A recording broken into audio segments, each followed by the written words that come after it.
Bambo Newton Kambala amene ndi katswiri wochita business nthawi zinanso amachita ndale. Tikulandireni olemekezeka Kambala, mwatilemekeza kwambiri madzulo ano. Zomwe kwambiri Brian. Tikukumana patangopita masiku angapo dziko la Malawi litasankha boma latsopano. Munafika pati pa nkhani ya business. What were the challenges amene munali nawo? Brian, actually timakambirana ku office kuti mwina tingotseka business tisiye, ndipo timene uchita zimenezo mwina zaka zitatu zapitazo, koma chifukwa chokhala nkumaona anthu amene akupeza mwayi wa school fees anawo, zakudya, sopo, mchere, kuchokera ku business imene tikupanga, timalephera kuti titseke company. Koma tinagwirizana zoti ngati boma silisintha ndibwino tingotseka business chifukwa business zaka 5 zapitazi simatheka pazifukwa zambiri. Chinavuta economy sinandeseri bwino. Ifeyo business yathu timachita kwambiri za construction. And mostly timapanga za misewu, amanga manyumba, ma airport, ma project ya madzi amene amamwa anthu, ngakhale masuwa. It's mostly company ya civil engineering construction. Okay. Ndiye kwa nkaka construction. Kodi nkaka ndi anu ya koma nayambisa ndine. Okay. Ndiye madziwa kuti ma business umakhozo yamba kumageza kuti business ikhala yanga. Ikamakula pamakama stakeholder ambiri. Okay. And the stakeholder amene amavuta kwambiri mabanki umene makakongola ndalama. Ndiye tikamayang'ana timona kuti company pamatu yakhala somanya mabanki ifaje zikongole. Okay. Ndiye ngongolezo zikamakula ukakhala kuti bongo bwako bukira chiro bwino, umakhozo ona kuti kumene tikulowera sikunanza kaniko kweza ngongole. Okay. Ndiye nkona timakhala nkumakambirana kuti mwina tingosiya business kuti ndabwezere anthu ndalama zawo amene tinabwereka ndalama zawo kuti iwo asaluza. Ndiye timaona kuti tikadutsa pa election nkuona kuti amene akuyendetsa dziko lino ndio omwe wapitiriraso, tinaona kuti sizitheka kuti company yetu iphule moto. Sizikanatheka. Ndiye tinagwirizana kuti ndi bwino kuti tingosiya business. Koma chisomo cha Mulungu maona kuti boma lasintha. Kusintha kwa boma kwatipangitsa kuti ifeyo tikhale ndi maganizo kuti business ikozotheka. Maga tikaganizira kwambiri zimene zalankhulidwa ndi HE nthawi imene amalumbiritsidwa stadium. Alankhula speech yayifupi koma yopangitsa kuti anthu a business aone kuti mwayi woti ma business akuzenda bwino ukhalepo. Chifukwa cha zimenezo ife titaganiza kuti tiyeni tivale malamba zikozotheka business yekuyipanga savage nkupitiriza. Chifukwa cha mawu amodzi? Si mawu amodzi, koma nkhani yayikulu kwambiri imene alankhulidwa pamene paja. Anena monenetsa kuti DBB si DBB yakalecha. Amene muganiza kuti mulowera ku honeymoon muganiza molawika. Panopo ndi nthawi yoti tigwire ntchito yothandiza anthu osati kuyika ndalama m'matima mwathu. Zimene zatipatsa chikhulupiriro choti ndiye kuti zinthu zikozoyamba bwino. Chimene ndikupempha ineyo kwa anthu amene alowa mbomawa nkuti apeze njira yoti aonetsetse kuti amuthandize president uja. Fo ine ndili chikhulupiriro choti maganizo amene aja ndi maganizo ochokera mmutu mwawo a president. Ngakhale kuti ndizota kukawulana akambirana. Munthu akamapanga deliver speech ngakhale yokambirana, ikakhala yoti Yesu maganizo ake ndomwe imadziwika. Imadziwika? Mmene amalankhula muja kusonyeza kuti zimene akufuna. Ndiye chopempha. Ikakhala kuti si yake kumadziwika amalankhula mochechema, sizimapanga coordinate, sizimaka coherent pa chizungu timatero. Coherent. Koma mmene amalankhulira muja zimoneka kuti zili coherent, zikusonyeza kuti munthuyu zinthu zimene akunena zochokera mumtima mwake, komanso ngati munaonetsetsa pamene paja natenga ka point kusonyeza kuti sili chijaso nizotheka kuti analemba yekha. Amayipanga understand zimene akufuna kuti achite for this country.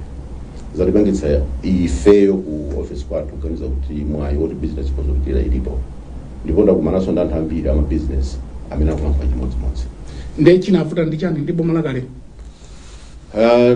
Ndayamba nkunena kuti timapanga za construction ya mostly timati earth moving pachizungu. Okay. Kukumba, zima excavators, zima dozer, magreda, matipa. Zimashini zimene zichangati grader patsiku ngati munthu kugwira ntchito bwino uli contract. Zimagwirisa ntchito 200 liters patsiku. Ndekuti ukhani magreda follow ndekuti ofunika 800 liters. Ndi ndrama zambiri zimenezo.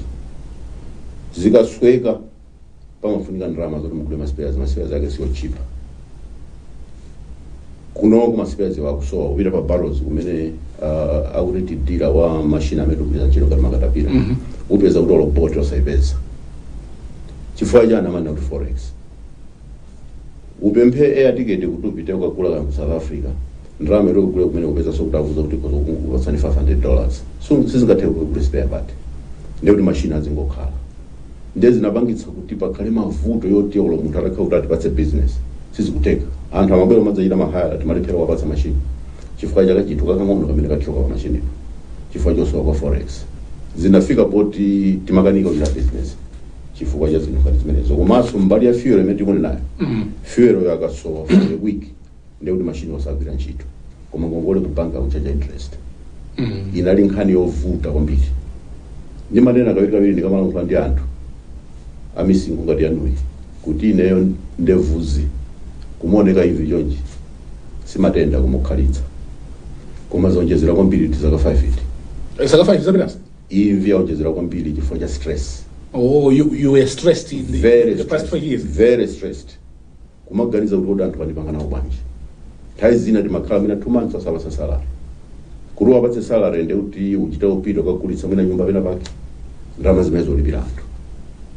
Ndekuti kanafika kosusukira anthu. Ndengona timakambirana kuti ndibwino mwina tingosiya business. Koma nkhawa imakhala pa anthu amene timadziwa kuti mwina sangapeze ntchito. Tinafika size yoti munthu akapanga resign kuti apeza ntchito kwina. Sitimapanga replace. Timampatsa ma blessings athu kuti oyenda bwino kumene ulowerako. Kutapezeka mwayo zakumbuka zakoka ngati utapezeka ntchito kumene. Kutatenga kono? Atenge munthu wina apita kugwira. Kuchoka kwa kampani kono? Inde kutantha. Zitafika pamene panga? Oh yes, kutantha sagona ndi njala. Kumene mukulowerako pakapezeka mwayo, please thandizani. Anzanu waso apeze ntchito kumeneko. Chifukwa zinafika ndi tupotina. Komanso kuti upeze ntchito afuna kuti ntchito yakakupatsa akuti 10% ukapereka kwa iwo. Akuti ayendesere chipani. Kuti mwe? Kuboma. Boma lakini? Inosi musazipezo. Boma limene choka? La MCP? Kwambiri. Amatija? Akuti 10% ukapereka kumeneko. Anakuza nimwe? Several times. Ukabantu panga zimene. Motata kutengerani ku court mukapereka mboni? Kwa basi kwambiri. Papa nompatizidwa. Inde ndulangula kuti anthu adzimvato. Kodi simandiyitana kuti ngakulenkhani kwa Malawi. Sona. Ine paja ujende kunditana kuno interview nemanena kuti interview ikhale yoti anthu akamva apindule nayo tichite add value ku economy. Akakupatsani business zimayenda kwa? Amanena kuti tifuna kumwa kuti. Mapercent ya zambiri amachula 10%. Ndeo kauza kuti ine zimene sinditha ipatsana anthu ena. Ndeo kuti basudza bizo ntchito. Tinchito tina tinapeza ting'ono. Amafuna kuti tizagaira ndrama. Kulephera wagawira ndeo kuti ndrama osapezeka. Oje ntchito zina osapezeka. Panopo tikungokhala ku office. Tikungokhala. Tilibe chochita chilichonse. Ndi business yopanga banji munthu. Nenu inosimu mafuna opereka ife? Ayi, sinimachita nawo zimenezo. Simuchita? Ayi. Koma anzana uchita? Anthu ena alipo amene akupanga. And ineyo anthu amandiuza in the face kuti ino perception yanu ya business ndiyolakwika. Business uli konse zikulapa zimakhala choncho. Kuti ya?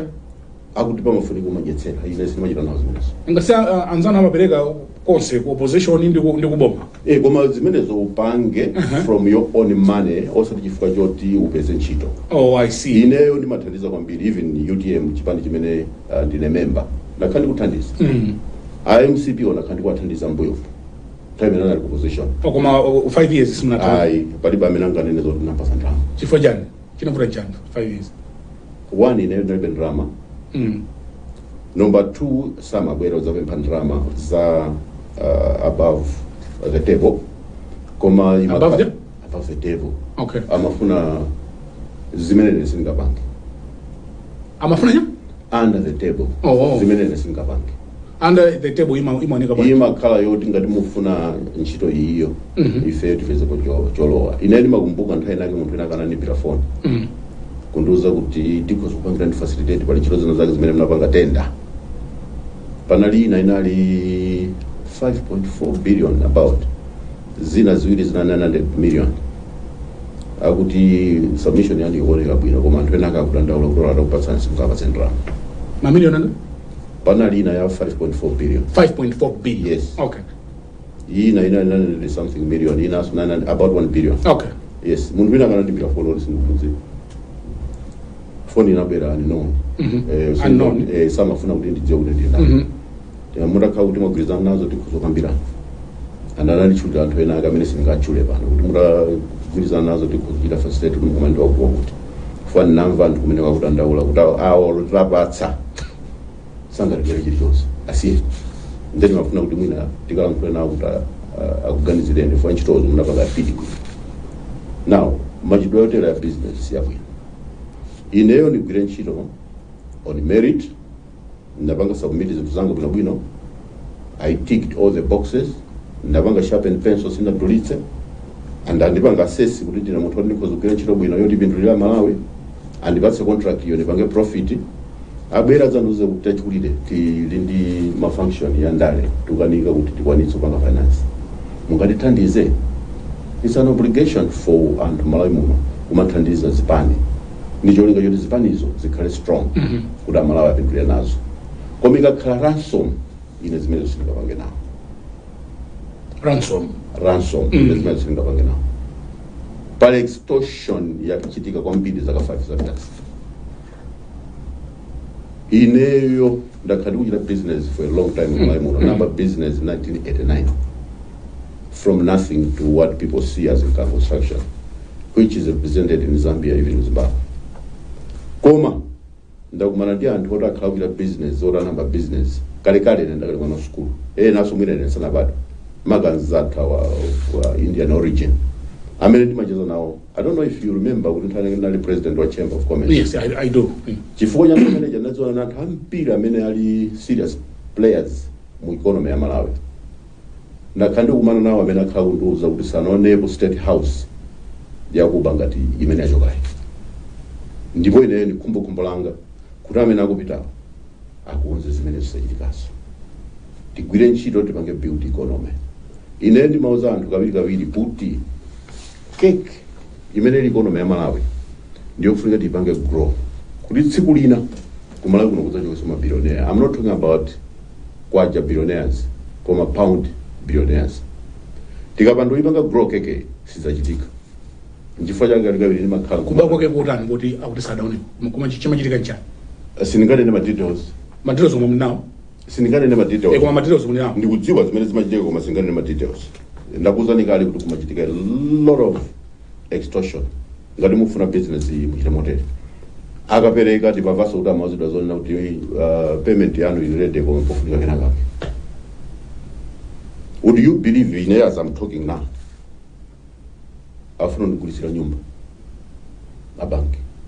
Koma suti ndalama zimene nakongola senza green chito. Government yakabiri panga off for more than a year. Kanika urati pasi ndalama anthu ena ulipidwa mwina katatu. Same project. No. If a project yatu si ulipidwa. Pali ma contractors ena samena kundata ulipidwa. They are not being paid. Why? Sama bereka ndalama zimene mafuna. Kuwapatsa kuti payment ichitike. Zimenezo zinafika kwa anthu amene mapanga business ndi compliance. We seriously feel many tikupanga business tufuna tipanga profit tipindule. Komanso tipereke service yoti kuthandiza Malawi. Panopa timamanga nyumba koma ndayimitsa. Timamanga nyumba kujangalume. Aboma matakabwera kumeneko. Amalankhula kuti akambala malizani nyumba side ino ni side imene tiona nyumba za quality yabwino. Nyumba za security is it? Yes. Za bomas. Inde. Anakupatsani contract kumeneko. Okay. Tumanga nyumba zoti akabwera ene akaboma amapanga appreciate kuti zinde nyumba zimetufuna. No cracks. Koma kupezeka kuti unfortunately mapembe sisakuteka. Anthu ena amene akupanga nyumba zachisawawa zoti sizinatero 4 months zamba panga crack akulipidwa. It doesn't make sense. That means boma lupanga promote road deals to Malawians. Nkhani zimene ifeyo zinatipangitsa kuti business yathu ibwerere mbuyo. inalipo nthawi imene Mkaka construction, as small as it is, turnover yake imangwana tikachita convert into dollars about $10 million per year. Panovo turnover yake is less than $1 million. Very difficult. Tima lemba nchito and over 1,000 kumala ukabu. Tima kozo lemba and Zambia over 400. Ku Zimbabwe mina 50. Ku Zimbabwe inatseka. Ku Zambia we withdrew timaganiza kuti kuno Zambia yenda bwino titasi ndaboko. 2020. Okay. Tinali very sure kuti pano kozinthu Zambia yenda bwino. Ine nali mmodzi mwa anthu amene nali mbikira kwambiri kuti ya DBB atuluke tilowetse boma lina. Chifukwa choti nthawi imeneyo timaona kuti awasa kuchita kusokoneza. Ndipo speech mujamene alankhula kuti DBB ni DBB yosinthika yatipatsa hope. Akapanga zimene amapanganso nthawi imene anali mboma ndiye kuti palibe chabwino kumalawi kuno. So DBB imene yabwera pano ndi apita mutharika imene akunena kuti ndi yosinthikayi mukukhulupirira kuti ikuthandizani kusiyana ndi MCP chita walk the talk zimene alankhula zijangu machita. Yes. Munamva zimene alankhula amene amalumbirisa anthu enake ku oziti usanjika. Kusanjika. Nali komweko. Abwana anja alankhula kuti dziko la Malawi ndi dziko longokonda pa meetings komosachita zinthu. Very true. And inayo ndikugaza kuti statement imene changara namva anthu ena ake amene magwira nawo ntchito ku Minister of Energy nthawi imene ali minister anandikumbukira because ndimanenaso kuti pamudzi pano makonda pa meetings. And surprisingly, my meetings you want amboma akamachita. Tazambira amafuna kachita kuti alandira allowance. Agwira liti ntchito. Every day akupanga meetings. Zimene mwakambira nazo mupanga implement it. I was very happy over President Agulankhula zimene zokuti zimene zizitete zigwira ntchito. My meetings ziyofunika. Kwa meetings should be structured. Also in 5 days ya week, my meeting is 4 days. Chino mugwira liti. So 2020, simunaifune DBB. Sinaifune DBB. Isiningana amepanga. Agunama kuti ndizinyengerera chifukwa kuti alawamboma. Simunaifune. Chifukwa chani? Nali mmodzi mwa anthu amene nali mbikira kwambiri. Even mademo amene amachitikacha. Mungapita nawo? No, sinimapita, but I participated in funding. Mapereka ndalama kwambiri. Kunali lole kuno tentana imene anthu amakwera umalangulira kuno ku Blantyre. Kunali lole tentana ku Lilongwe. Those were my vehicles. Asembereka. Antambo. Atrapenzi. Amene amakhala patsogolo kwambiri zimene zichi. Nimapasa security daily and awiri manyumba mwawo. Nimapanga zimene. No. Yes, because I saw kuti it was necessary. Zinazofunika kuti zichitike kuti tikonzeso economy. Koma mbuyo mwange ndinazoona kuti I was wrong.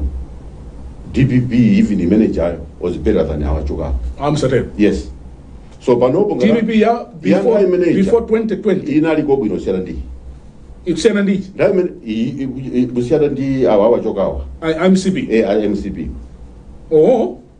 Time njatu tikafuna uchoka kuti kugula ma spares or kupita kuchipatala. Ku South Africa. Timango kwenda ndege mabiri. Umaze kuti khadi ikagwira ntchito. Mademo ali ngati. Nudena nthawi zinthu zimayenda. Okay. Sana mbujira matema. Okay. Timango kwenda ndege kupita South Africa. Even part ya administration ya MCP zimachitika zimezo because nakasi forex kulida kalipo. Okay. Timakozo ngokwenda ndege kupita South Africa. Ukwenda ndege kupita ku US.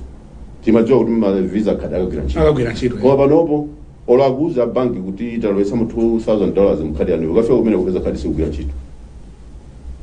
Business mpanga banchi.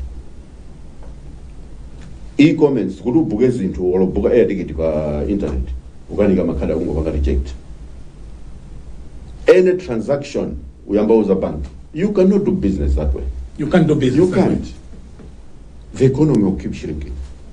Nizimeza chitika the past 5 years. Koma nangasana wake wakamala nkhula misonkhana manena kuti zinthu zikuyenda bwino. Amene olankhula choncho akulankhula mandale chifukwa kuti amafuna kuti apitilire. Koma ineyo ndimadziwa ine nakhandukira business nakuza kuti from 1989. Ndiye kuti chaka chino cha 36 nokupanga business number tiwongona kwambiri. Ndikudziwa ineyo kuti zaka 5 izi tazitaya pa nkhani ya business. Palibe chachitika? Palibe. Aumakamba nkhani ya misewu imene achiteka kundonga. Concept ya misewu imene janyakalekale. Mwina imene siningachite claim kuti nyakalekale ukhoza ukhanso umene wachoka pa parliament upita ku Germany kulizulu kusika kuchi umene uchasindu ukumbukira kuti concept ndi yakale koma ndizothekaso kuti ndi concept yakale kale koma ntchito zina zija zimene zochita zija timazidziwa nali board member ku road fund timadziwa ma projects amene anali queued kuti achitike even funding ya EU ma Japanese aja zakhalikale sindudziwa iwo ma projects amene apanga structure okhandoti chidavuta chani IMCP kuti zinthu sizinaende mmene munkayembekezera. Ineyo ndimaganiza kuti angaganiza kuti munthu kukhala pa udindo ni nthawi yoti azipeza ndalama zaulere. Okay. Extortion. Extortion? Yes. That's the word you're using. Inde witanitsa anthu ama business ngati mufuna payment muliganizire kumwe kuti anthu amapereka chifukwa ali ndi pressure akalipira zinthu zimene anatenga bwino. They were under pressure. Ena afended mati kayapankati kuli. Amapereka kwa ndani. Kwa anthu amene akuwauza singadziwe kuti anthu akendi. No, sungabwere pano usatuza. Yeah. Pali wina amene amayitanitsa anthu kuti bwerani. Ndakuza ndi rolo ineyo. Ndinawuzidwa apo koma sindingachule dzina la munthu pano. Osimuchula chifukwa chani? Tifuna tingoуza anthu kuti adziwe zimene zakhazi kuchitika koma kuti tambopanga point fingers kwa anthu ayi. Nanga tikapandojira point ndiye kuti tikuonza zinthuzo. Kuli ACB. Okay. ICB sutazidikira nthawi zonse anthu akauze. Akuyeno khandi intelligence yawo yotazifufuza kuti kuchitika ndi chani. Ndi amaitana anthu a business. Amaitana modzi Yeah, amaitana modzi. Akambala tabwera? Tabwerani ali mwaitwa. Ndeli mali ayi. Ife zimene zitichita nawo.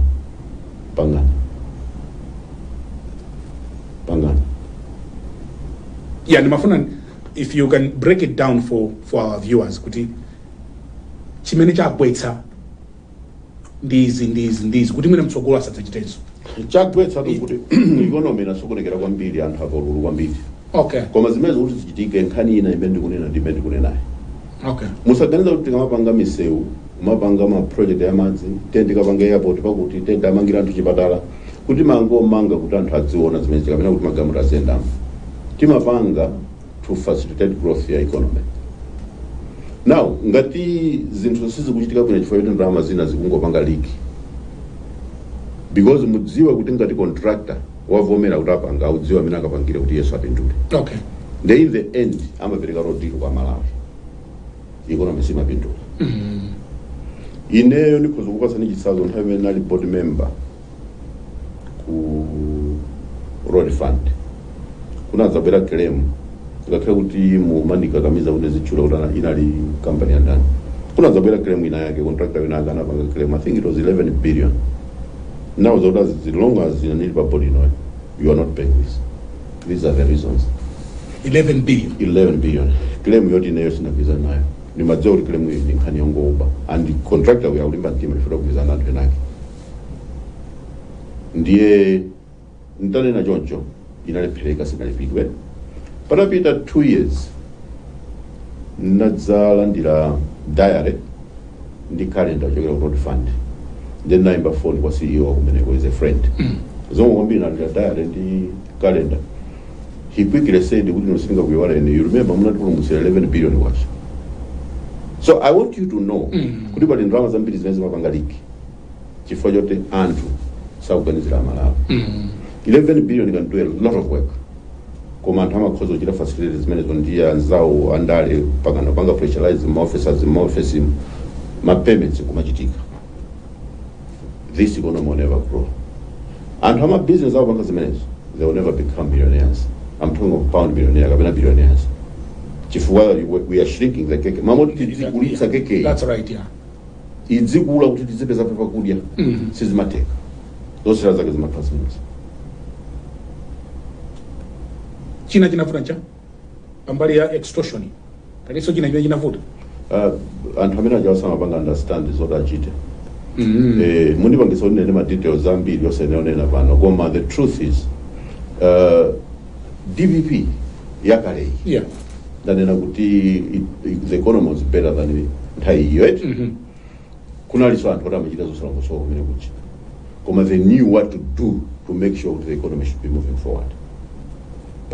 Kunaliso anthu osachita zosalongosoka koma they knew what to do kuti zinthu zichitika koma wow they didn't even have a clue. Let me give you an example. Yes, please. tavutika fuel right zaka 5 zapitazi maga ni ziti 4 zapitazi kwambiri mwina so 3 zapitazi tavutika fuel tazambira anthu amakagona ma fuel chifukwa chosowa fuel umangomva kuti fuel abwera pa ndili minister wa energy nayo ndayilankhula nkhaniyo sanachoke kuno and ndinakalankhula ku State House in a meeting ndi bwana ndi SPC wa nthawi imene achikosa kuti decision imene mufuna pangayi tivutika fuel usokolo you want to deal ndi anthu otali big capacity akudula and they are not Malawian kusowa capacity kwa anthu amenewo uzapangiza kuti nthawi imene feliza so forex ko sadzabwesa fuel because afuna zili big battery if you deal ndi anthu otali ndi capacity mukuzopanga negotiate with different fe boma tizakulipira tipasa fuel they will deliver and so sadziwa kuti kulipira fuel because fuel azibwera mwangongole mudzalipira anthu ali capacity koma you deal ndi munthu woti alibe capacity every time azifuna kuti alipiridwe pajawa madambira chire siziteka munauza kumene nauza kumene and within 30 minutes I was 30 days I was arrested because they didn't agree with what I said and very likely the arrest was to make sure they shut me up but I didn't shut up.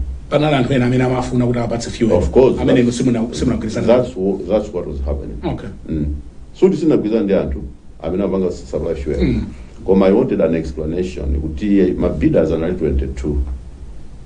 Mwapanga recommend or rather akunoki mapanga recommend my bidders what in the pricing ali pa number 12, 13, 14. Odula. Ochipa kwambiri ali pa number 1 iwa. Mukapanga assess and capacity chimene mwasira ndi chani tili ndi information kuti amene mufuna wapatsa makatenga fuel kwawo awawo akadziwa kuti awa mwapatsa without merit sakapereka fuel kwa Ngongole kwa awawo ma suppliers anu kuno uzakhakomata fuel. That's how it works and that's what exactly happened.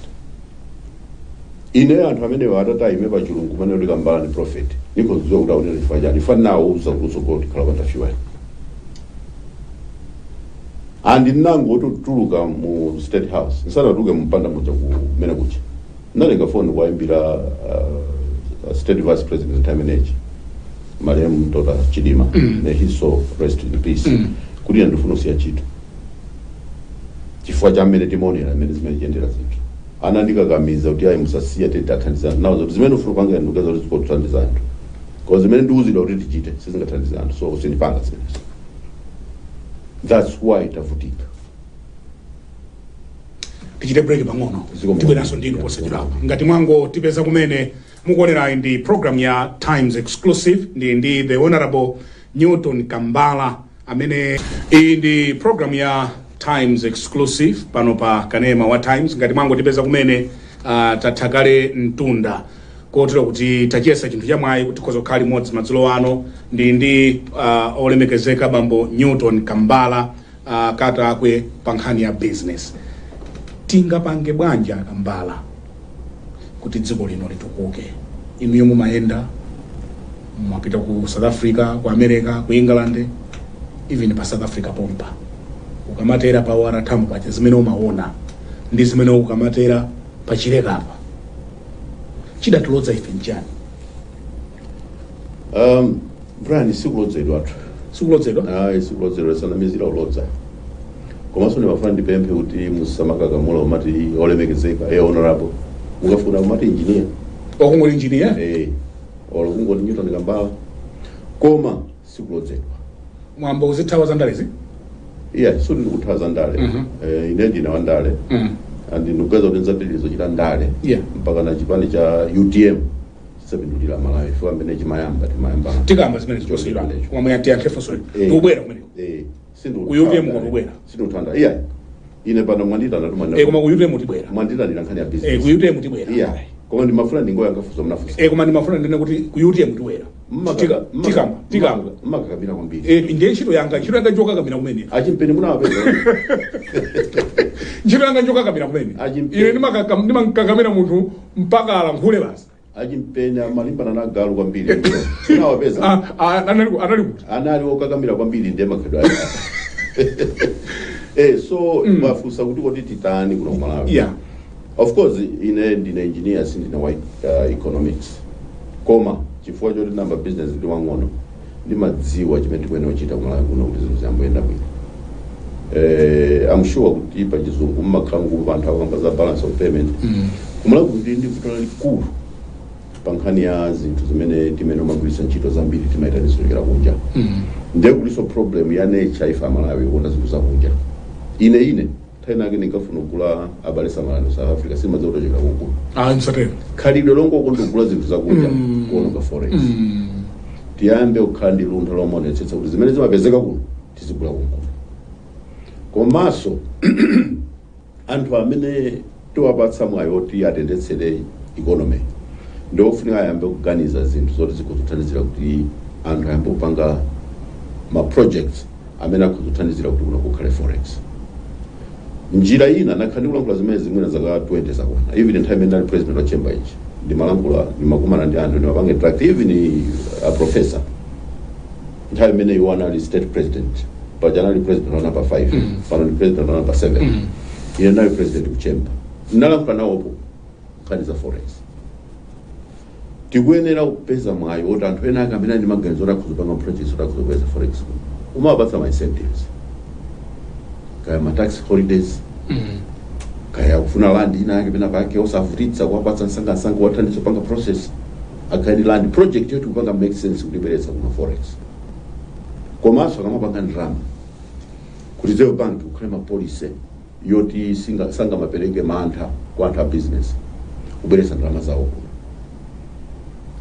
kunoko munthu walokhala ni ndrama mu FCT account ukudziwa kuti ni $200,000 koma kuti ugulire zinthu uyamba ukagwada kwina kwake zofunika zithe kuti anthu asamasunga ndrama ku Canada. Anthu asunga ndrama ku Canada chifukwa choti zinthu kunoko mmene zimachitikira zoti ndrama zoti zili kuno ku Malawi nzako zimaoneka ngati zili kutali. A professor nawauza kuti kuti ndidzauza chifukwa choti anandipanga accuse kuti problem ino anthu a business mafuna masunga ndrama kunja ndamene musukoneza economy ndinauza kuti your excellency ngati muli nthaka ndikufrozereni kankhani kena kake vuto si anthu a business vuto ndi mapolisi a boma ku Reserve Bank. Ndrama munthu akabweretsa kuno ku Malawi ani FCT account zabera $100,000 Reserve Bank akupanga decision osamulankhula munthu ipanga convert ndrama zimene zija kungosiya pa percentage kana kake nthawi imene ngati ndikakumbuka inali 60-40 amapanga convert 40% if not 60% osamuza kunewa kwa ndrama rate aganiza okha. Zimene zimapangisa kuti anthu azipeza njira kuti ndrama zawo zisikhala kunja. Napatsa example ndiyambe sona chila explain pamene pa komanso munthu akufuna kugula chinthu china chake using forex yake approval ikutenga nthawi ndrama kumanzake zimwe account mwake 3 days munthu amafuna kuti zichitike msangasanga akutaya mwayo kuti azipanga ndrama zina because transaction akupangayo afuna panga facilitate ma operations office kwake zimene zizofunika musinthe. Then napereka example kuti ine ndasaina contract ndamati choice South Africa nakasaina ku Johannesburg anandifusa kuti tsono meta maliza mchonchi ma sites ali ku Malawi ku Zambia ku Zimbabwe mungakonde kuti ndrama lizikulipirane kuti nauza kuti ku Malawi of course ndofuna kuti dziko lathu lipindire ku forex we agreed. Ndrama zoyamba zinabwera ku CDH Bank tinali ndi account ku CDH Bank zinabwera $20,000 we had a site ku Bulawayo then namuza manager amene mafuna kutumiza kumene kuti ndipase budget kuti bafunika ndrama zingati ntchito iyo kuti ukamalize yonse ukapanga haya anthu kumene kokira ntchito uzika kula materials kwa kukachira high equipment chili chonse ukapanga kumene koko ufuna ndrama zingati anandipanga budget anapeza $45,000 kuseza kuti side meyo ndimapanga nayo profit ya $150,000 tikakhala kugwira ntchitoyo nafulumira pita ku CDH Bank ukanena kuti mthandiza $45,000 ndamanga explain kuna bwino ndi site Bulawayo anandizodayi sizingatheki pakapaka mutapanga formalize business yanu ku Zimbabwe. I said no ndilibe intention yoti ndipanga formalize business ku Zimbabwe kunditalikira ku Zambia ndapanga formalize koma I'm too poor to refuse ntchito ndipanga nayo profit ambiri koma so this economic benefit ndavomera side yo ndikapanga mundipatse 45,000 anakana koma ndalama zili mbanki momwe zili mbanki zabwera alandira then nafunsa kuti chifukwa chani kuti alizo banki sangakomera nauza kuti mundipatse dzina la munthu wauze banki kuti nalankhule naye anandipatsa I called the bank nalankhula naye munthu anazoti no that's nonsense I think sakupanga understand amene koma tadikira ndi 5 minutes nikuimbira ndapanga check mina ndikulakwitsa ndini within 5 minutes munthu amene anandiimbira anazoti sorry Mr. Kambala ndizoonadi sizingatheke unless mukhe registered with Genesis Bank. I said, are you serious? I said, yes. So, nipanga banji panopo ndrama zabwera kale. Anonzo disituzo kumpanga banji. So I said, in that case, nipita basi boli. Inuyo mudzio kuti kupali black market ya $1. Nikagula, of course, nikagula $1. Nipase mutapite ku Zimbabwe, kuti nikagwire ntchito kumeneko. Kuti ndrama zimene zili mu account zikhale asset, tizipanga convert zikhale asset ya Malawi. Tinagula $1. Boli. My manager, who is my brother, anapita ku Zimbabwe anakagwira ntchito.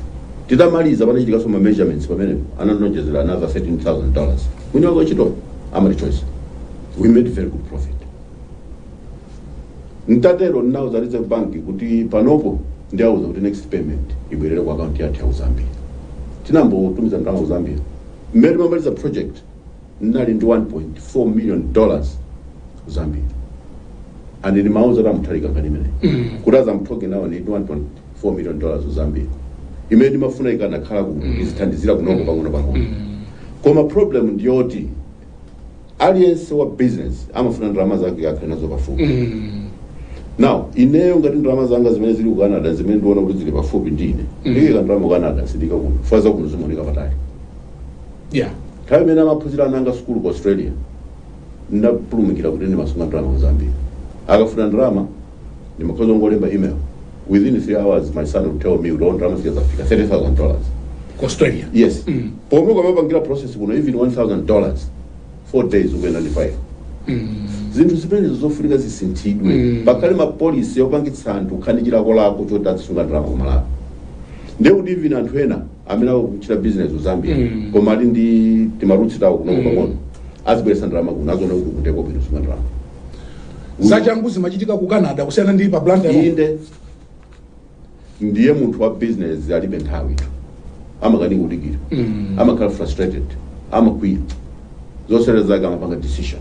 Okay. Mwina munavapo kuti anthu wa business amapanga transfer timatijani amapanga business yomapanga kula tu paniko kumbuka kuti timali transfer jani. Amapanga maujeni madilu yoti akamapanga ma transactions ya international. Ama transfer pricing na kumbuka. Okay. Ama transfer pricing. Yeah. Transfer pricing imachitika chifukwa choti anthu afuna sungeko ndalama kwina kwake. Chinthu choti pogula kumene ukagulako kuti chibwere kuno ku Malawi chili $5. Anthu amakhoza kuchita price $8. Kuti ndalama zina asunge konko. Amapanga create ma sister companies kumeneko. Koma utakhala kuti kuno ma policy ali bwino. Palibe chifukwa chopanga zina. So vuto likuti vuta kuno ndi ma policies. Ma policies. Nthawi poti ufulumira. Kupezeka kwanu ku inauguration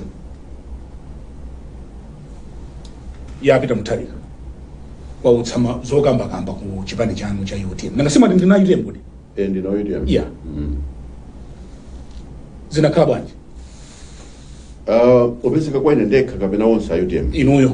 Ine ndekha. Ndikamba sai. Fama bwera pano ndi. Sindesi ngambe ina amene sana. Yeah, koma nangasindofuna ndimvetsetse. Mvetsetsana. Ndekha inuyo onse. Inuyo. Anyoto ndi Kambala. Umapiri pachigwawo adzuka bwanji akunena kuti chani anthu. Akuti mukapezeka ku bwanji kumene. Chifukwa chani anthu amona ngati ine sinopita ku national event ndaitanidwa. Andi amanditana pa level ya boma osati ya chipani.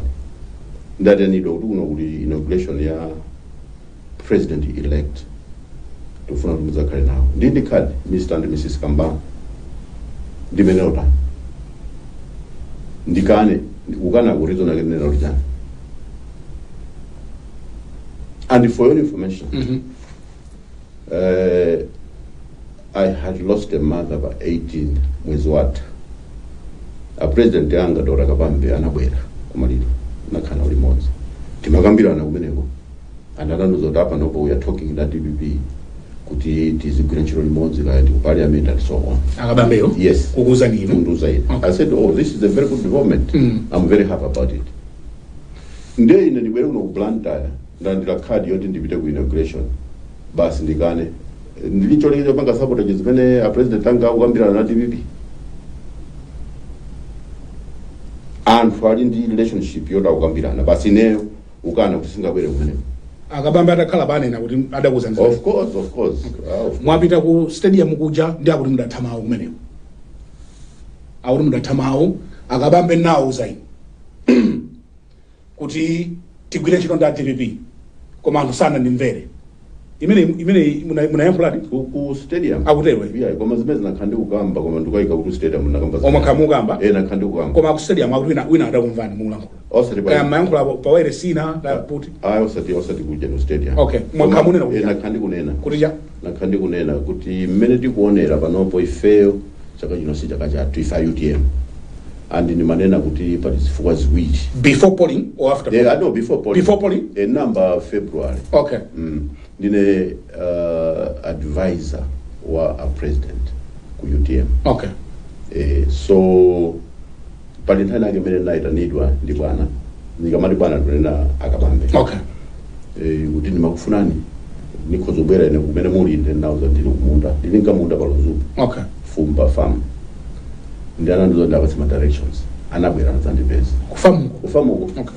Ndana ndifusa kuti mukanza titani pandale ndene nauza kuti pa chilungamo chake mmene tilili panopo 1 tilipe ndalama zoti chite kampeni 2 anthu ofesi napange ma structures pa grassroots adi mavoti amene amakhala committed kuti mavoti mukhozowerenga kuti mavoti awa ndi athu amakhala ochokera ma structures tilibe ma structures ma grassroots pazifukwa ziwiri zimenezi chaka chino si chathu koma ndiyo ndikakuyang'anani ndikuona munthu ku State House not as a gardener koma ngati president then ndiona ngati kuti tipange define route ya definite kuti munthu ku State House koma tikakhala kumaganiza zodzinamiza kuti chaka chino ndizotheka timangitsa kuti ku State House mudzafikako ndiye ndimafuna ndikuze kuti since mwandifunsa an honest answer pangana line DPP because ndiye chipani chokhacho chimene chiona ku opposition chimene chingatowina chisankho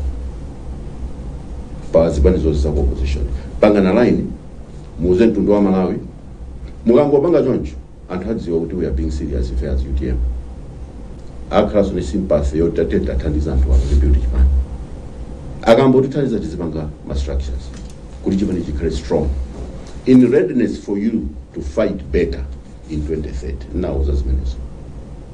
So nthawi imene anandiuza kuti koma panopo inasimaganiza choncho I'm thinking different and then now that it's fine ndikupanga support ngati pofika mid June tingapeze munthu wina wake wa serious odali ndalama nguti patsa $10 million nikolimba mtima kuti DS ndalama zinazo zitipatsa anthu apitala ma structures pofika September tikali ma structures yoti tikozimadalira zina tizipangira misonkhano then we can try kuti tione tikozopanga bwanji koma in the business of anybody giving us drama substantial amount bwana sizingatheke. So since sinagwizane nauza kuti apa siyana maganizo sijidani no hard feelings koma every time tikakumana nizokumbuza ndivona kani kupanga choncho ndiyezo zokambirana awiri kufamu zidakapezeka bwanji kugulu. No, sini makamba ndi okhawo. O makamba ndi ena. Makamba so ifini ndi ena. Kumauza? Kumapempha kuti gentlemen. Okay. Tindi mangala. Kuposuda kunali maliro mina munamva ya Raf Kamoto. Yes. Raf Kamoto is a friend inabida ne kumatana. Yeah. Nichula dzina ababoka fuka sinkani ovuta. Ndapeza a vice president down ku South IUDM Richard Mabondi. Ndinza twinange timamuti Moses Mtakoma. Akucheza na join nakhala. And my first question, because of the concern I had, inali yonena kuti kodanya matai. Are you serious if you did talk with Sanko? Why not just assist ABM? Because problem ina ndioti tikupanga gambo. Some of us are business people. Boma lilipo likapitilira, forget about this economy. We are taking a big risk. Taking what is our decision. anandiuza kuti yaya don't worry, if we know what we are doing. Tiona tikamapita kurirani. Now so why do you think ABM service a 50+1? Ine ndikamaenda ndimakondoima peza antu odakulisa zinthu amacheza nawo. Kuima pena ndipeza kulisa mbatata ina kulisa nkhuni. Ndikamachezana ndi mafunso tomugazo zotani pa 16 September ikubwerayo. Ambiri amanena kuti ife tufuna ABM. So we should not take a chance. Now zaso zimene. So ndi mauza abwana okhala. Okay. Koma abwana wachifanyoti of all the people amene ndimaona kuti amandipatsa ulemu kwambiri. Komanso tikamala nkutana momasuka. Sikwililoso iwona amene anandimbira kuti ndifuna ndikuoneni. That's why ndimalankhula nawo kwambiri sandatu. Ndiye opereka makadi. Apereka bwanji kwa inu kadi osapereka kuchipani. No. Kadi imene anandipatsa ndi Mr. Saonda, anandipatsa as a friend. Okay. Saonda anali ku UTM mbuyomo. So I think amagazo zoti mwina ine sinandira kadi. Okay. Anagazo ndibwezera kadi. Koma kunazapezeka sokuti achipani nawonso anapanga arrangements yoti atitane as UTM, including akabambe. Sindudziwa zakabambe. Okay. Why I'm saying sindudziwa zakabambe is because pali message imene analemba akabambe kunena kuti alandira kadi iwowo ndi a secretary general. Koma kadi yo yadzerera kwa munthu wina wake wankulu. Okay. Osati wa DVB koma. Okay. So that I did not ask to talk, but said no, can't have it, and that's I didn't ask. Yeah. Because in the not zamva kuti panandi to arrangements yote antu awa pasamakani. Ndiye akabambe anabwera ku inauguration. Anabwera kumasina kumana kumene kuja koma munthu wina akanandiuza kuti actually magamoto yawo panja paja anayika panali gamoto yanga yakabambe ndiya Dr. Ntumbuka. Yeah, so anabwera. Anabwera ku inauguration inu advisor wawo simuna kumana nawo? Hasina kumana. Bwanji. Agulija linachiluka. Koma nala nkula kumene kuti I wouldn't be surprised to Dr. Abamba alikonkulu fana moranta kadi. Nala plaso tamina mani panga itawe. Mulindi any decision mina ili ntumba paka nalibanga. Yo siya UTM ndukalo wa DPP. Brian. Ine rusindi na mtu wazipani. I'm not a party person. Si mtu wazipani ne. Ndilibe intention niliyonse yochoka ku UTM kupita kuchipani china. Because sindi na wazipani. Kwa mbona kwa kuti your cause. Ni mapanga. Your cause ndi you're feeling cause ndi DPP. Ni mapanga zinthu za dziko soto yanga na chipani. I'm involved with UTM because UTM was born in my house. Also kala chifukwa choti ndinokonda zipani. No. And actually for information, after the convention, akabamba nandipeza ulilongo. Anachita so ndibira for kumana. Tira kumana. Anabwera kunduza kuti tabwera convention, then wafuna tilimpikitsane. Ndi information kuti chipanichi. You are one of the founders. Ndi Malawi SKC. Ndiye muziyangana kuti ndi mwana wanu chipanichi. Don't drop your son, because if you drop him, afa. Now zoti musakhala maganizo kuti ine kuzochita drop. Inu yoni kuthandizani all the way. The only time when because zipanga distance also uthandizani ndikona kuti mambo chita zosiyana zimene tinkakambirana ndi South. That's what I assured him. Ine sindingachoka ku UTM. Ine sindimapanga za chipani. I'm involved with UTM because UTM was born in my house. So for Solanga Lodi, has there been a time you have considered leaving UTM kupita ku DPP? For muone kuti DPP mumvana. I can't consider kupita ku DPP. You can't? I can't. Ile ndino UTM ndakuza nikale kuti sindina wazipani, so I cannot go. Kapena mwina ngongole muli nazo zizukusa kutsani ndiye muone ngati mukhoza kupeza nitendere ku DPP. Simwanena noka kuti muli ngongole. Of course. Aufuna kukulitsa nyumba. Of course. So you are under pressure. Yes. You are under pressure. Yes, I'm under pressure. And pressure is not kuti singatulipira ngongole. Okay. Koma kuti ndiganize lero kuti ndichite sort out ngongole, the business will stop. And haluza ntchito. So I'm treading very carefully to continue. If this administration imapanga continue, I was going to make a decision that ngogulisa zinthu zina tilipira ngongole and sit down. Ndeuta anthu angana so achito. Okay. Which I don't want to see happen. Kuli anthu amene awapeza live yawo kuchokera ku business management line. Issue yonena kuti nani kuzopanga consider pita kuchipani china chake ka DPP. It's unfortunate people can think that way. Ine sindina wazipani. I'm involved ndakuzana. Unasaba kuti basi yani manyamula anthu kumene. Oh yes, anandipempha nyamara wina kwa UTM. Anandimbira on. Wa UTM? Yes. Anandimbira on. Wa UTM or DPP? No, wa UTM. Okay. Anandimbira on Thursday. Yeah. Kuti andimbira uje ya DPP kuti dathandize basi ya UTM. And the time eneyo ndadzamva zoti kuthandiza kwake amafuna kuti achite higher. Okay. Because kuna ndikuna mapita kwachita higher. It was very expensive. Okay. So I told them no, because waulula they can get it and go to fuel. Mind you, in the background, ndudziwa zonena kuti abanana nduzo kuti palizokambirana zinaza. Okay. Ngati muntu zimene sana kuze nduzotani. No, ananduza working relationship. Okay. He was very open. Okay. And the anachula so kwambiri kuti mu parliament utazikula chilo limodzi. Okay. Yeah, so I was very mindful. Kuti ndikuyenera so panga facilitate zimene akwambira na bwana zokuti zienda bwino ineso ndikuyenera kuchita kanthu kuti papezeka mwayi hotel. I see. So ndamuza munthu uyu tanana ukozo wauza kuti basi la available angosira fuel. And basi inabwera. Inatenga anthu a DPP. Chifukwa imene nso akuti ninkhani kuchipani. Ndadabwa ndaiona pa internet. Mwayiona pa internet. Munthu wina akakulankhula za chipongwe kuti basi mwapatsa DPP pomwe ife tamene mapanga kampeni basi isimaoneka timachituka panga haya mabasi kwina. Ndiye ndachiona chimene munthu wina akarantumizira. I was very shocked and surprised. Basi yonjano? Ndiyanga koma it's branded UTM. Okay, basi yonu nja UTM. Ownership ndiyanga. Okay, ndiyanga. Bus is mine. Imakaunyumba kwanu. Imakaunyumba kwangu area 15. Okay. It's my bus. I branded it as a contribution. Okay. The UTM is color visible. I see. Tizibanga facility maendeleo anthu. Okay. And zimene zinapanga kalikale ndi SKC. Okay.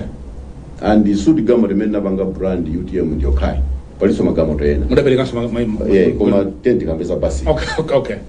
So ntaona chituzi chimenecho. Ndachipanga so forward kwa Anjawala because amene analemba ndiwa media and amene amapanga head media and Anjawala. Ngati national publicity secretary.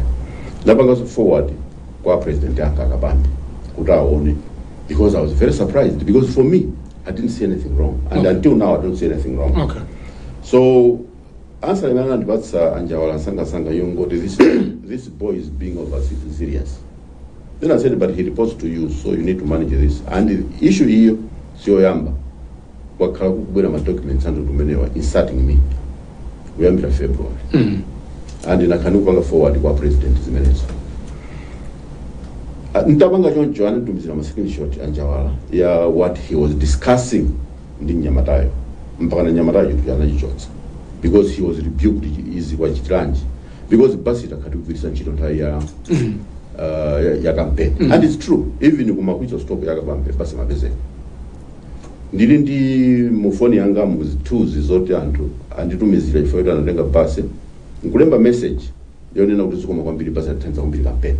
Then somebody is saying kuti basi sina available. It was shocking. Okay. And the message ina imene analemba Anjawala sincerely kumulembera Nyamatayo ndiyonena kuti zinangokhala kuti akambala akamathandiza chipani sakwera pachuka. Otherwise basi takati use and amatinza zinthu zina.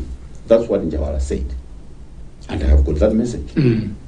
So namuza Anjawala kuti zinthu izi zikamachitika ine ngati munthu because maganza kuti mwana umuntu mandini. Ndofunika zinthu zizi banga manage because if it continues ine ndimangati kuti anthu ena aka media ngoyika so mu UTM kuti azindiyakhira. Ndekukakhala phokoso limene tipanga split chipani that's not right. And Anjawala agreed with me kuti zisafika pamene. Zidamveka kuti UTM ndi DPP amakambirana mpaka usiku mamawa. Zidalephereka pati. Chidavuta ndi chani? And were you part of that discussions? I was not part of that discussion. Okay. And the antamena mapita kuma discussions yoti mapanga mpekesera sitima zoti ndinani. Okay. Yeah, like I told you, kudine I don't have a position in Japan apart from kudine advisor. Ndi mpando nditu. Yeah, mpando meo is not constitutional. Okay. Actually mene dema adango kumvera nchisoni.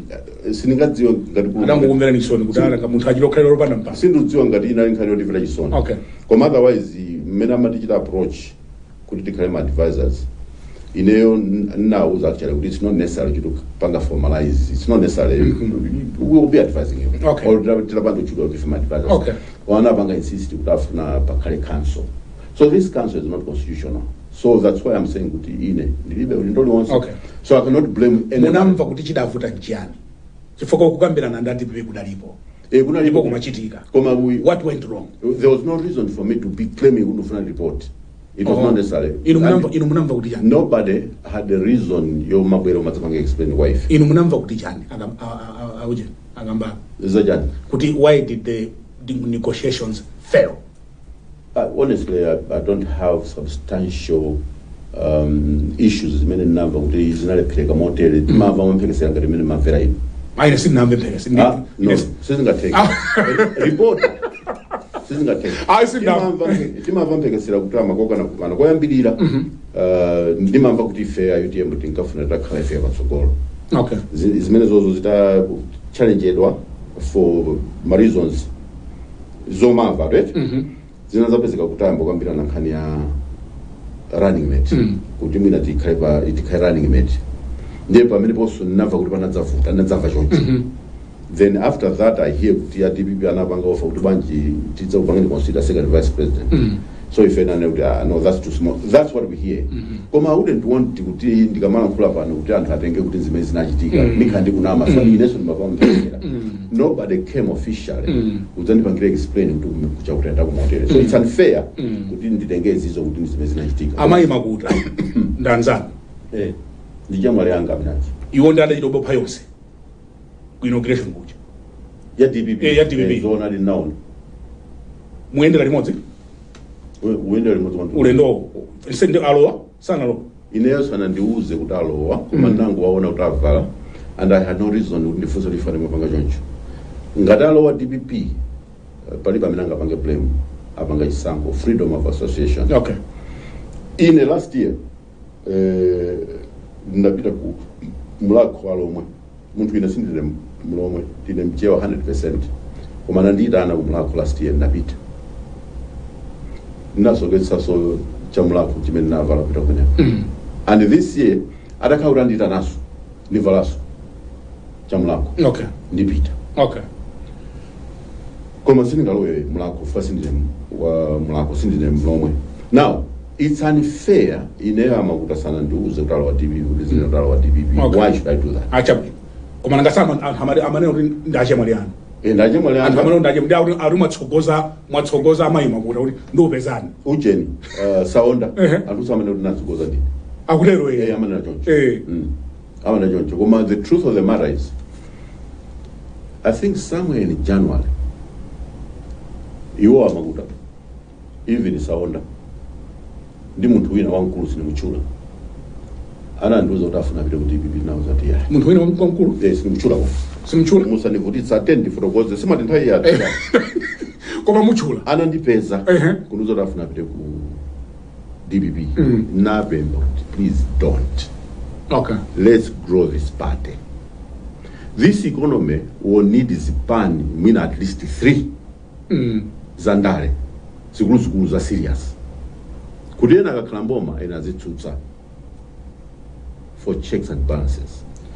So mukapita ku DPP that means you are killing UTM. Let's build our party. That's what I told them and anandivera sana pita. After some time mbamene ndazalanda message tsuna lake mina prakta so 2 months or 3 months saonda rantumizira message kuti I was under pressure I had to go ndeva nakona pita ku DPP koma makuta sana ndiuzi kule anthu auta uyenda kuti ayi akabamba achoke iyayi pa president pati tiunike ponso akulozanisa mchalai kuti mukwatu makho ndini ineyo tu anthu akuzilankhula zambiri zimene angafune it's fine akuzilankhula amene angafune alankhule it's fine as long as I know kuti zimene zosinkupanga imene mwaimva mukuiziwa naiva okay because akumalemba even budget pa group ya WhatsApp. Okay. For your information last year tango yo convention panazambo kambidwa nkhani zonena kuti anthu amunyinyirika aitala kwitsa munthu wina wankulu simuchulaso anandiimbira fono ndoza kuti kunoko anthu they are actually trying to assemble nicho ngeyoti pakhale motion yoti apange impeach akabambe now zote zimezo nisavaso ngakhe kuti nene libo ndindo mdivere nisamva tupita ku general election mukambo panga zimezo mpanga disipalize chipani. I don't want to hear that and ngati munthu ameneyo panopo mende kulankhula akumva akumbukira ngati atafuna akuzonera kuti ndine ndina zimenezo I told that person kuti ndisamva nkhani imene zoti muzikamba zoti mufuna kupanga speech akapambe muchita disability chipani tupita ku convention kuja ni ku general election zimene zisachitika ine koma president wa UTM mumaufuna muda akayimira ku Nzuzu ninkaufuna nthawi imene chifukwa cha mumaufuna ninkaufuna nthawi imene dikirani kapena ndikupaseni background atibe nthawi ya background nthawi ya background no ndikupaseni nthawi ya background itibe akambala nthawi yatithena we are almost an hour and more koma ndikuuzeni kuti nthawi imene ndinkapita kukayima nawo Solanga straight nthawi imene ndinkapita ku convention Solanga straight president wa UTM mumaufuna abe mpaka pano yes or no ndapanga express yes or no ndapanga express mungo ndiyakafusori sindiyankha mukamafuza chonje chabwino nthawi imene ndipita ku convention ndakayima nawo position ya president senza kuti maufuna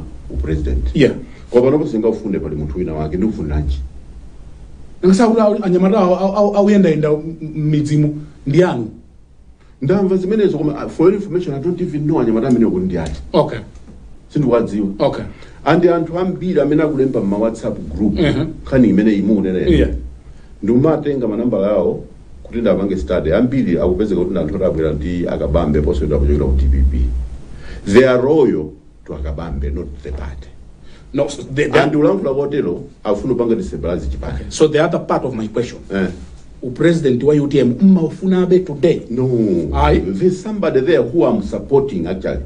That's why ndakuza ndikuti last year anthu anandimbira phone kuti afuna apange impincha kabambe nena no you cannot do that nikana kuti until today ndikakonda akabambe ajoke nikanatengera kumwayi maneno kuti apange impincha ine sitipa pakazotero look my brother SKC amene nakachita negotiate kuti abwere ku chipani chili pa formative stage adzakhale president ndine time mene ine ndili interim president wa chipani I negotiated people like Kwesi Susa know this Joshua Valera know this anali ma proxy ya Saulos tisana mchule kuti tugenda ntchito limodzi amabwera ku office kwanga tikuma kapitana zimese even her excellency Magi Kamoto my marriage lima amabwera ku office kwanga Malemu Rafu Kamoto amabwera ku office kwanga tikuma kambirana chipani chili pa formative arrangement kumeti makambirana ma issues on how we are going to move forward so you're not no ine ndikana khala munthu wokonda power ndikana what will be your parting shot tonight muyangane kamera zomwe kwambiri so pano nthawi ndidza kuti yatha pano wafuna ningonena kuti za business itu apa sina kule mokwanira ineyo ndikanakuonda ndiyakula mokwanira anthu tilankhule nawo ndicholinga chita apange benefit nkhani ya business kula anthu ambiri amene sagwira ntchito m'Malawi muno amene tidati zilankhula nawo monga amene mnanditanira kuti abwera ndikambira nebo za inu moyo wanu ndi nkhani ya business tikanalankhula kwambiri za business pano anthu ambiri akanakhala inspired and see kuti akuzira ma business kumachita ma business kuli vuto anthu ambiri amene amafuna atachita business amanena kuti sangambe business ifo kuti akulephera kupeza capital chifukwa choti amaganiza kuti capital kwene kukhala ndalama zambiri koma business anybody boma la nyuwaneli ndikupempha kuti tiyesetse tipange rejuvenate this economy ma business amene anatsala pang'ono kuchita closing ngati business yathu ya Nkaka construction ayambireso kupanga flourish ayambe kupanga employ anthu ena ambiri ayambe kupanga encourage anthu ena kuti akhuzira business Nkaka construction lidanyamata ambiri amene anagwira kuchita ku Nkaka construction kana kupanga rani ma business opasa chidwi zimenezo zimachitika ngati economy kuyenda bwino ningakonde kuti ndikuonera zimenezo ndikuyamikeni kwambiri engineer Newton Kambala titakwita nani kuti mubwere mwatilemekeza kwambiri zomwe kwambiri Brian pamene panso ndiye pa mapeto a program yathu madzulo ano ya Times Exclusive mprogramu uyi ndinali ndi engineer Newton Kambala amene amayendetsa Nkaka construction company komanso iwowa ndi advisor presidential advisor ku chipani cha UTM ndine Brian Banda Malawi ife tonse kuno ku Times headquarters ku Blantyre kukuyamikani pokhala nafe madzulo ano and goodbye.